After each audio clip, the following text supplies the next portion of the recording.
Good morning, students. Today's topic is biodiversity and its conservation. So, as the name suggests, biodiversity, it means that we are talking about the diversity of all the biological communities and species of animals and plants, flora and fauna, which are present in the world. Okay, so biodiversity is the vast array of all the species of plants, animals, insects, and the microorganisms inhabiting the earth either in the aquatic or the terrestrial habitat.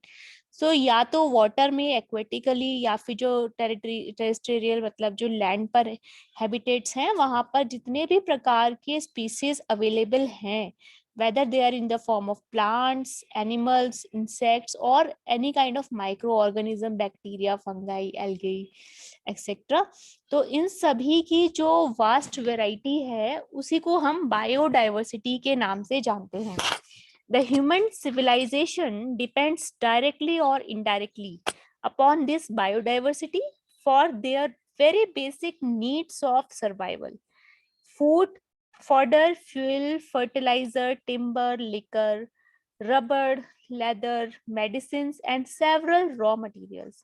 तो हम जानते ही हैं कि since the dawn of the civilization, or we can say the human civilization rather, जब से हमारा मानव सभ्यता का विकास हुआ है, शुरुआत हुई है, तब से ही हम अपने हर चीज के लिए, चाहे वो फूड है, फॉडर फ्यूल है, फर्टिलाइजर्स हैं, लकड़ी है, टिम्बर, लिकर है, रबड़ है, हर तरीके के मटेरियल के लिए हम किस पर निर्भर करते हैं?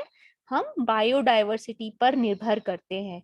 जो प्लांट्स, एनिमल्स और बाकी जीव जंतुओं की जो बायोडाइवर्सिटी है उस पर हम डिपेंडेंट हैं. Okay, this diversity is the condition for the long term sustainability of the environment, continuity of life on earth. क्योंकि जो ह्यूमन बीइंग है वो आइसोलेटली केवल एज अ ह्यूमन बीइंग नहीं रह सकते, उनके साथ में और भी सारे स्पीसीज रिक्वायर्ड होते हैं. ये डाइवर्सिटी रिक्वायर्ड है for their long term survival and sustainability. Okay, क्योंकि it creates the whole ecological environment in which we live and by which we get energy, food and every kind of resource which is required for a living being.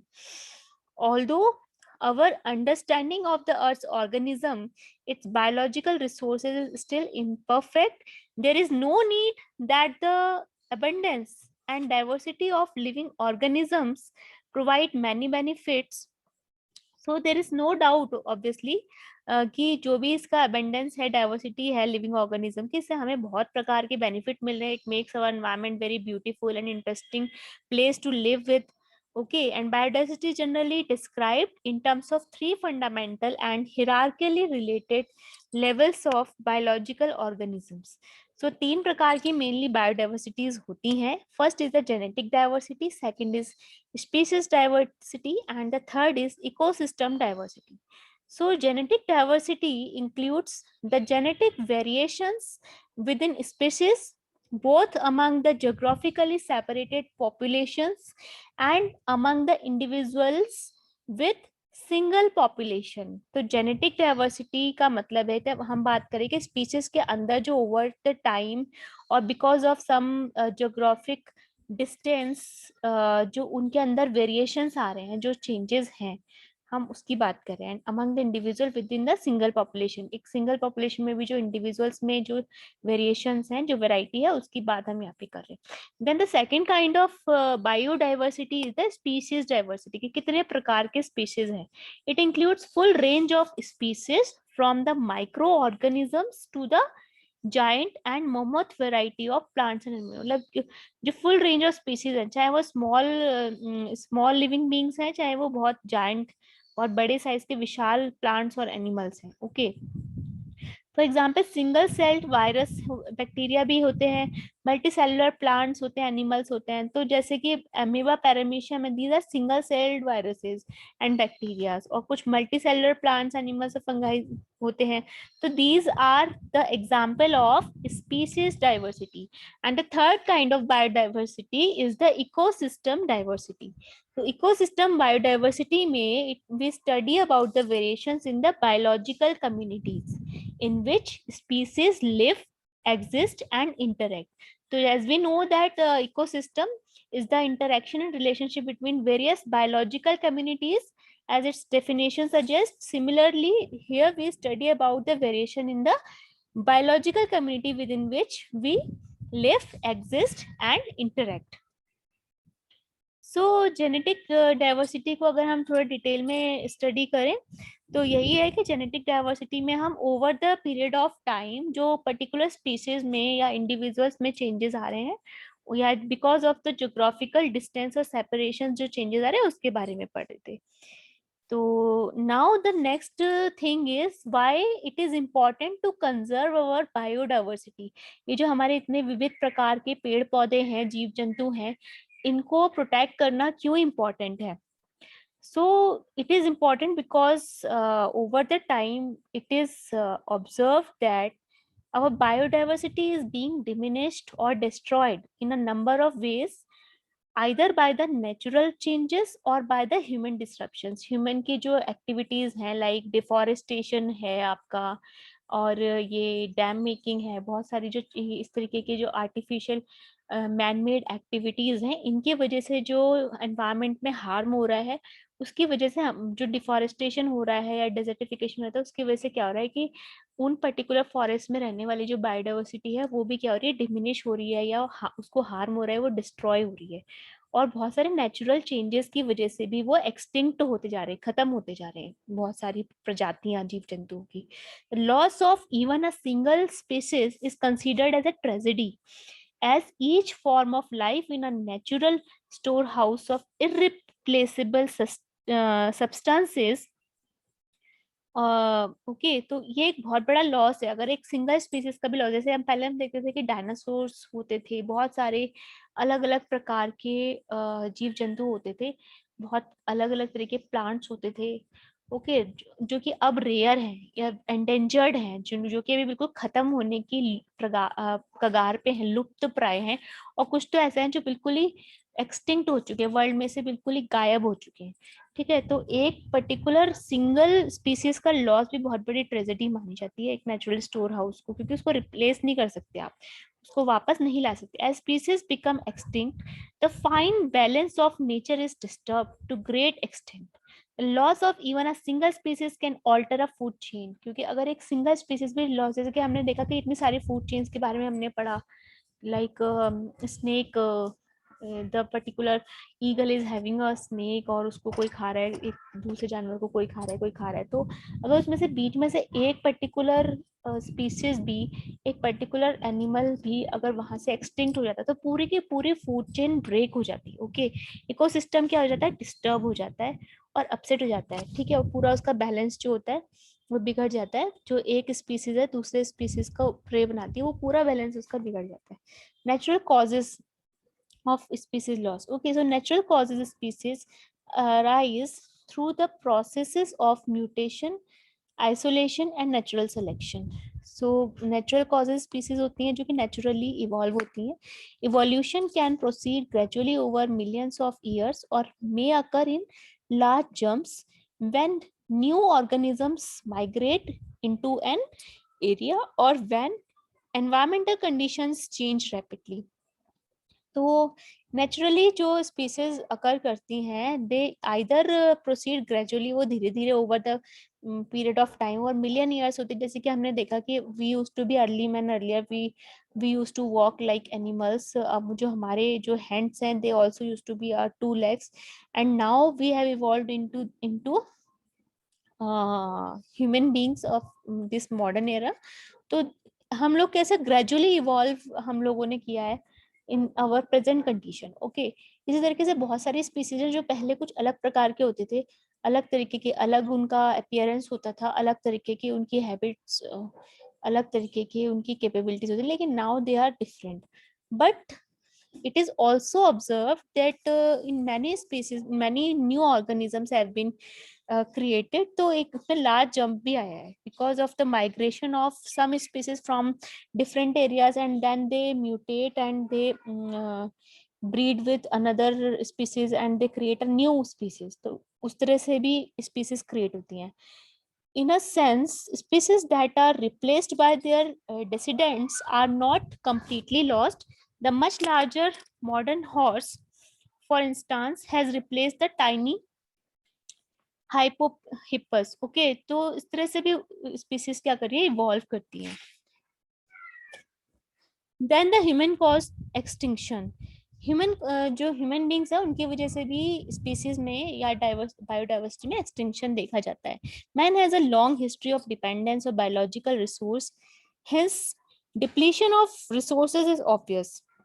It has never been the pursuit of mankind to completely destroy other species, but in a variety of ways through ignorance or carelessness we have reduced biological abundance and driven species into the extinction. इसका बहुत बड़ा reason deforestation भी है, which is caused by human being. एक man-made reason है बहुत बड़ा. Man as a hunter in Stone Age may have been responsible for the extermination of the megafauna of both America and Eurasia during the Pleistocene era. Climatic change may have been partially or primarily responsible. Vast usage of bones in Europe and Siberia provide enough evidence that our ancestors have hunted upon animals mercilessly. तो बहुत सारे देशों में like America, Eurasia, Europe, Siberia में आप देखा गया है कि लोगों ने प्लांट्स से और एनिमल्स से, स्पेशली एनिमल्स से बहुत सारी चीज़ों को एक्सट्रैक्ट करने के लिए उनको क्या किया, हार्म किया, उनको कंज्यूम किया और उनको मर्सीलेसली हंट किया, जिसकी वजह से वो एक्सटिंक्ट हो गए. जैसे कि बोन्स निकाले गए उनकी, उनकी स्किन यूज की गई और बहुत सारे इस तरीके की चीजें, उनके टीथ वगैरह तो अपने यूज के लिए उन्होंने किया. और they basically they hunt them and mercilessly and then they sell that on a very high prices. So this lead to a loss of species and ecosystem extracts a high price. Then measuring the biodiversity. Biodiversity को measure करने के तीन methods हैं geographical scale पर. First is the alpha diversity, second is beta diversity, and the third is the gamma diversity. It indicates the number of species in a single community. The index can be used to compare the number of species in different ecosystem type. तो एक single community को measure करते हैं कि अलग अलग ecosystems में उनके क्या numbers हैं, कितने वो नंबर ऑफ स्पीसीज कितने हैं एक सिंगल कम्युनिटी, एक सिंगल इकोसिस्टम के अंदर. लाइक एक एक्वेटिक इकोसिस्टम में कितने तरीके के स्पीसीज हैं, तो that is measured by the alpha diversity. दूसरी होती है beta diversity. It indicates the degree to which species composition changes along an environmental gradient. Okay, so like जो स्पीसीज का कंपोजिशन है वो किस तरह से चेंज हो रहा है, ये बीटा डाइवर्सिटी में आता है. तीसरा होता है गामा डाइवर्सिटी. इससे हम मेजर करते हैं. It indicates the rate at which additional species are encountered as geographical replacement within a habitat type in different localities. Okay, so ये तीन तरह के मेजरमेंट्स हैं बायोडाइवर्सिटी के. देन इंडिया के अंदर डिफरेंट बायोजियोग्राफिक जोन्स हैं जहां पर अलग अलग तरीके के बायोडाइवर्सिटीज पाए जाते हैं एबंडेंस में, जिसमें एक ट्रांस हिमालय है, ये पाया जाता है आपका लद्दाख माउंटेन्स में, तिबेटियन प्लेट्यूज में. दूसरा है Himalaya, north western, central western and the eastern Himalaya. And third is deserts, इसमें कि थार और कच्छ के डेजर्ट्स गुजरात और राजस्थान साइड में. Semi arid region Punjab plains हैं ये. एंड देन द एरिड में जो सूखा प्रदेश है गुजरात और राजस्थान का, ये राजपूताना. देन डेक्कन पेनिनसुला, ये आपका ईस्टर्न जो हाईलैंड है, छोटा नागपुर मध्य आपका महाराष्ट्र साइड में, सेंट्रल आइलैंड, ये सब. गैंगेटिक प्लेन्स जो गंगा के प्लेन वाले एरियाज हैं, अपर एंड लोअर गैंगेटिक प्लेन्स कहते हैं उनको. यहाँ पे बहुत सारी बायोडाइवर्सिटी पाई जाती है अलग प्रकार की. कोस्टल रीजन हो गया west coast and east coast. North east हो गया आपका Brahmaputra valley, north east hills and islands, Andaman and Nicobar group of islands, Lakshadweep. Okay, so ये डिफरेंट 10 डिफरेंट बायोजियोग्राफिकल जोन्स हैं जो कि इंडिया में पाए जाते हैं, और यहाँ पर ये इन जोन्स में अलग अलग प्रकार की बायोडाइवर्सिटी है. Now let us discuss about the various values which are driven from biological resources. Biological resources कहाँ से आ रहे हैं? हमारे बायोडाइवर्सिटी से आ रहे हैं. तो इसमें दो तरीके की वैल्यूज होती है. एक होती है डायरेक्ट वैल्यूज, जो कि डायरेक्टली हम कंज्यूम या प्रोड्यूस कर रहे हैं. इसमें फूड रिसोर्सेज आते हैं सारे, grains, vegetables, fruits, nuts, condiments, T, coffee, tobacco, liquor, oil, ये सारे जो प्लांट रिसोर्सेज से हमको मिल रहे हैं. दूसरे होते हैं हमारे जो कि एनिमल रिसोर्सेज से मिलते हैं, like meat, fish, egg, okay, milk products जितने हैं, हनी हो गया, ये सब एनिमल रिसोर्सेज से मिल रहे हैं. एनिमल रिसोर्सेज में सेरीकल्चर भी आता है, एपीकल्चर भी आता है एक्सट्रैक्ट करने के लिए. सेरीकल्चर से हम सिल्क वॉर्म जो होता है उसका एग्रीकल्चर उसका करके उसे कल्टीवेट करके वहां से सिल्क को एक्सट्रैक्ट करते हैं. एपीकल्चर में क्या करते हैं कि मधुमक्खी जो होती है उससे हम क्या करते हैं, हनी को एक्सट्रैक्ट करते हैं. ओके, हनी प्रोड्यूस करते हैं.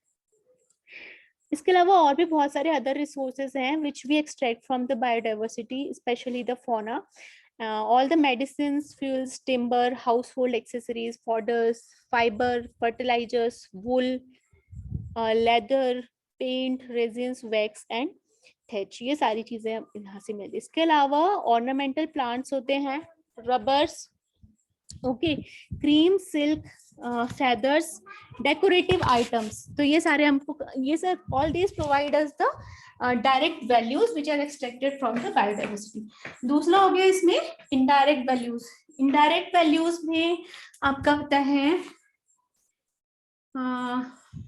Non consumptive uses and options for the future, जैसे कि carbon fixing through the photosynthesis process, pollination, gene flows, maintaining water cycle, ये सारे इनडायरेक्ट बेनिफिट्स हैं जो हमें बायोडाइवर्सिटी की वजह से, सारे प्लांट जो भी हमारे प्लांट्स और एनिमल्स की बायोडाइवर्सिटी उसकी वजह से मिल रहा है. Buffering from the climatic extreme conditions such as flood and drought, ये सारी चीजें मैं आपको प्रीवियस लेक्चर्स में बहुत डिटेल में पढ़ा चुकी. Soil production and protection from the erosion, maintaining essential nutrient cycle, carbon, nitrogen and oxygen की, ठीक है, absorbing and decomposition of the pollutants, regulating climate at both macro and micro levels, preserving the recreational, aesthetic, socio-cultural, scientific, educational, ethical and historical values of natural environment.